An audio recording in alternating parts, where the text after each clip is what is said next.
Seðlabankinn hefur rökstuddan grun að stjórnendur Samherja, eins stærsta útgerðarfyrirtækis landsins, hafi brotið lög gjaldeyrismál með því að selja erlendu dótturfélagi sínu íslenskar sjávarafurðir á undirverði. Skattrannsóknarstjóri hyggst sömuleiðis rannsaka hvort fyrirtækið hafi brotið skattalög. Fjármálaráðherra segir brýnt að skattalöggjöfin verði endurskoðuð til að tryggja að hagnaður íslenska fyrirtækja erlendis skili sér til landsins, miklir hagsmunir séu í húfi.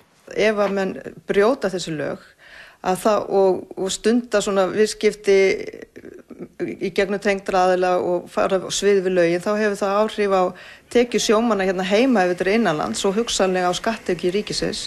En ef þetta gerist í útlöndum, þá hefur það enn alvarlegri afleiðingar, vegna þess að ef að gjaldeyrinum er ekki skilað heim, þá hefur það áhrif á veikingu krónunnar, sem aftur hefur áhrif á verðbólguna, sem hefur áhrif á skuldir heimila og fyrirtækja og í rauninni áhrif á kjör alls fólks í landinu. Fjármálaráðherra sagði í fréttum í kvöld að hún vildi láta skoða það hvort að hagnaður sjávarútvegsfyrirtækja væri eftir í útlöndum. Heldurðu að svo sé?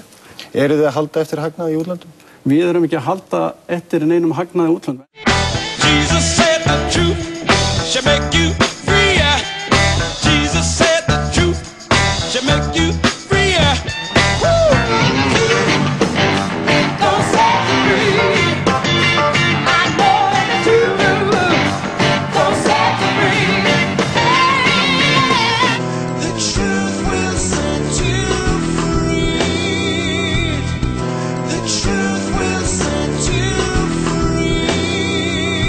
The truth shall set you free.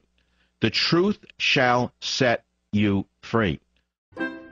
Hrunið styður strákana okkar.